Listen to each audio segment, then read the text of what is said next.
Sir, অনেক দিন তো হলো, এখন বিয়ের প্রস্তাবটা দিয়ে দেন। আমিও সেটাই ভাবছি। এ কি, আপনি এখানে কেন?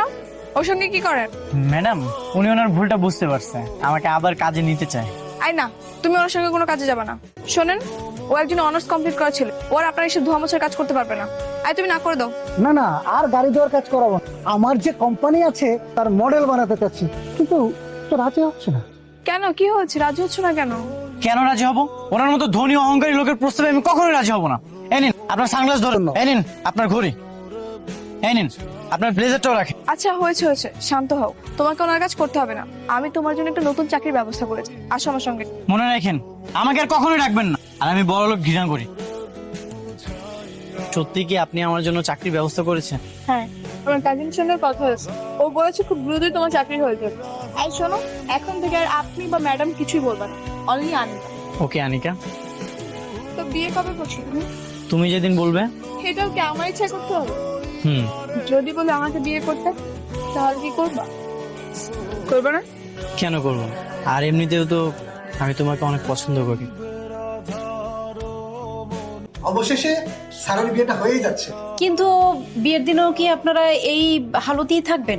আগে ওদের বাসায় বিয়েটা হয়ে যাক, বিয়ের পরে ও যখন বধূ সেজে আসবে তখন আমরা ওকে সব সত্যিটা বলে দিই। কবি সাহেব, আপনি তাহলে একটা কাজ করেন, বিয়ের সব ব্যবস্থা করে ফেলেন। ঠিক আছে স্যার, এই বিষয়ে আপনার কোনো চিন্তা করতে হবে না, সব চিন্তা আমার। আনিকা, সারপ্রাইজ দেখ, আমি চলে এসেছি। কনগ্রাচুলেশন। থ্যাংক ইউ ভাইয়া। তোর বর কোথায়? আমার সাথে একটু পরিচয় করিয়ে দে। কেন দেখো নাই, সবাই তো ড্রয়িং রুমে আছে। তাড়াহুড়ো করে এসেছি তো, ঠিক মতো খেয়াল করা হয়। তোর সাথে গিয়ে পরিচিত হব। আচ্ছা যাচ্ছি।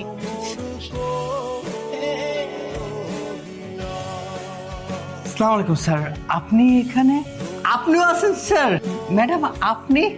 কি ব্যাপার, ওদেরকে এইভাবে রেখেছিস কেন? প্লিজ কিছু নিন না। ম্যাডাম বসুন। মানে? ওহো, তোকে তো বলাই হয়নি। উনি হচ্ছেন আমাদের চৌধুরী গ্রুপের চেয়ারম্যান রাইহান চৌধুরী, আর উনি হচ্ছেন তার ছেলে আরিয়ান চৌধুরী, আমাদের সিইও। কি বলছিস তুই? আন্টি, তার মানে কি স্যারের সাথে আনিকার? আরে ওর সাথে তো তোর বোনের বিয়ে হচ্ছে। কি বলছেন? আরিয়ান স্যারের সাথে আনিকার বিয়ে হচ্ছে? এটা তো চরম সৌভাগ্যের বিষয়। এক মিনিট, তুমি কি তাহলে এতদিন আমার সঙ্গে নাটক করেছো? তুমি গরিব নাও?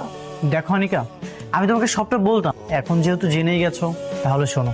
আমি আর কিছু শুনতে চাই না। মা, এই বিয়ে ক্যান্সেল। তুমি ওদের সবাইকে চলে যেতে বলো। তুমি আমার কথাটা বোঝার চেষ্টা করো। থাক, আমি আর কিচ্ছু বুঝতে চাচ্ছি না। তুমি একজন কোটিপতির ছেলে হয়ে গরিব সেজে আমার সঙ্গে প্রতারণা করেছো, আর আমি একটা প্রতারককে কখনো বিয়ে করব না। আনিকা শোনো, তুমি আমার কথাটা শোনো। আনিকা ট্রাই টু আন্ডারস্ট্যান্ড, তুমি আমার কথাটা শোনো, আমাকে 2 মিনিট সময় দাও, আমার কথাটা